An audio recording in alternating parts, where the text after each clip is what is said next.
up, YouTube? Welcome back to another video. My name is Shreeheem. If you're new, this is my 2007 Infiniti G35. A lot of people don't even know that they made G35 coupes in 2007, but yeah, this is a 2007 Infiniti G35 coupe with the VQ35DE.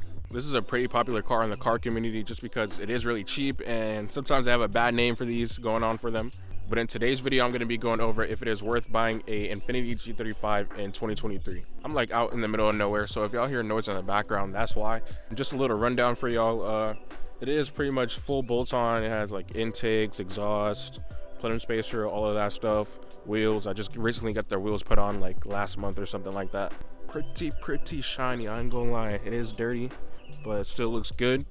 I've had this car for a while and it is not tuned yet. A lot of people telling me to get it tuned, just chill, gotta wait on it, but it definitely will come eventually.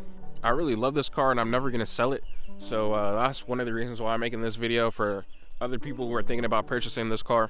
If you want to know what my mods are on this car, my first video is actually like an introduction to my car, like my whole mod list. It doesn't have all the mods that I have right now because that was my first video like 6 months ago or 7 months ago, but go get most of the mods in that video. I'll probably make an updated video once I'm tuned or whatever. So starting on the first reason on why you should buy a G35 is because of its reliability. Honestly, because these are old cars, there are mixed opinions on the reliability of this car, but it really just depends on which G35 you're about to buy. I daily drive this thing and I really don't have any issues other than like simple maintenance that you would do on any other car. This thing has never left me stranded, maybe once, but in general, this thing has never left me stranded. And honestly, I would consider my G35 a freaking tank. Like, I beat on this thing every day. Not excessively, but like every time I drive it, I really do like a lot of pulls, heavy pulls or whatever, stuff like that. And this thing really gives me no reliability issues. But other G35 owners may give you a really different answer. So a lot of people complain and say that they're unreliable, they burn oil. My car only has 2 owners and I'm pretty sure they were old people. When I got this car, it was bone stock and it wasn't modified whatsoever. And it only had 105,000 miles when I got it. So for y'all that don't know, whoa, what the heck, bro? What the fuck? I don't even know where that just dropped from, but we're not gonna worry about that. I think I just caught that on camera, but this is the VQ35DE. This motor comes in the Nissan 350Z, the 03 through 05, and it also comes in the G35 from 03 to 07. So yeah, honestly, on my end, I've had no reliability issues, but depending on the year of your car and how many miles it has and how many owners, like the people that own them, it just all depends on the previous owners and how they took care of the car. Personally, when I went to buy my car, I wasn't going to get anything over 120,000 miles or over 130,000 miles. If you're looking to get one of these, from my advice, I would say get something under 120,000 miles. And probably less than 3 owners. These are really fun cars, so they do get beat on the rural drive, and some of these also come in manual. My car's an automatic, but I'm actually swapping it out for a manual because I'm boosting my car next year, and hopefully it'll still stay reliable with the power goals that I'm going for. If you haven't watched the last video already, you know, gotta plug it. Watch that video next. The link for the last video will be in the description. I copped a new CD09 Trans.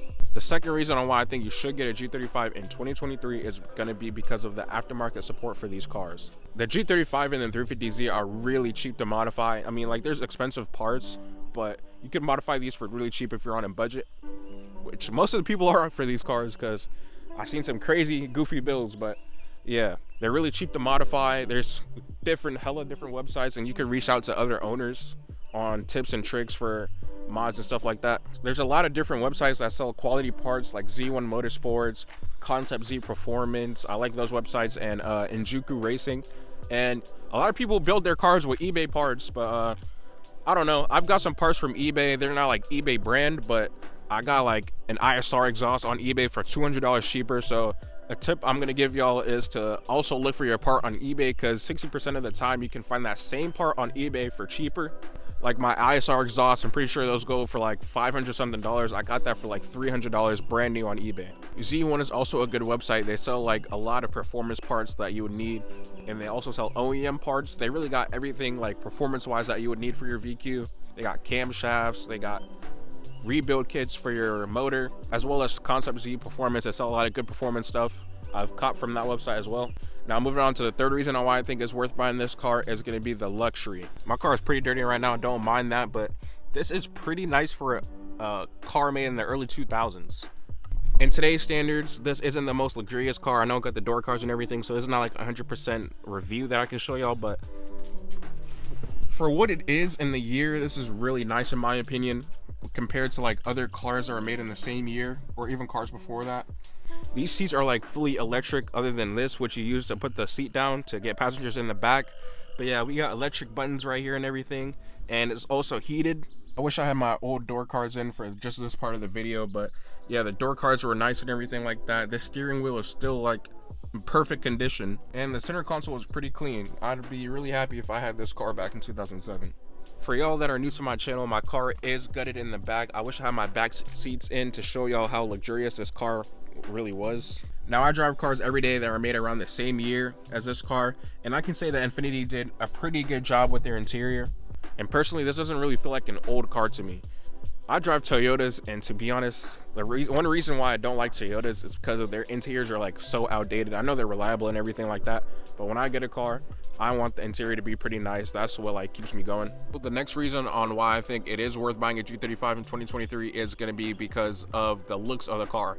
I mean, clearly my car is modified, but even stock, this car looks pretty nice, and that's one of the reasons on why I got it.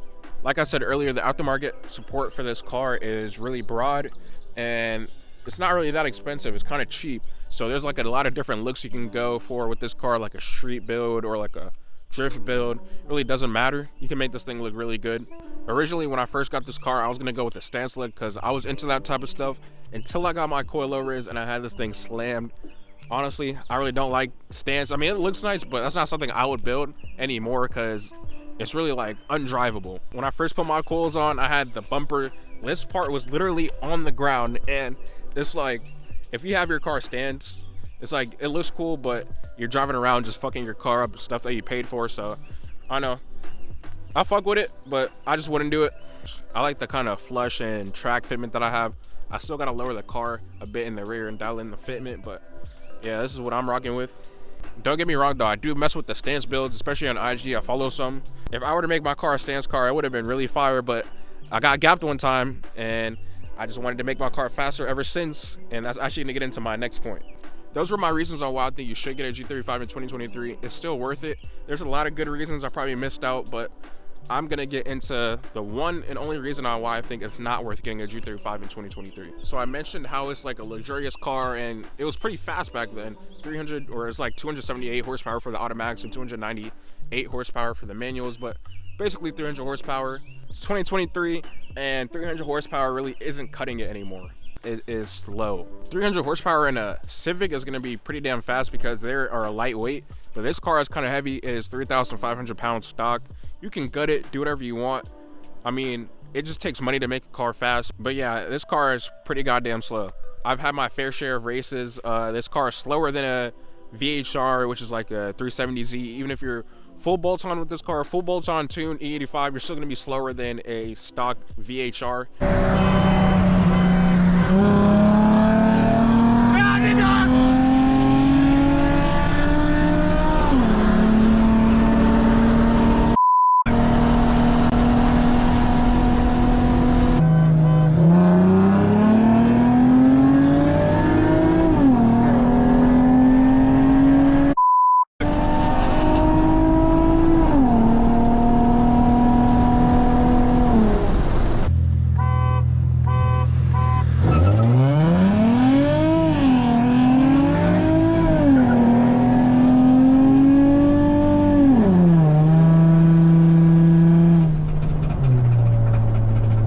When you're full bolt-on E85 tune, you're still gonna lose to cars like Hemis, the 5.7s with the 8 speeds. You can beat the ones with the 5 speeds. Those are not that fast, but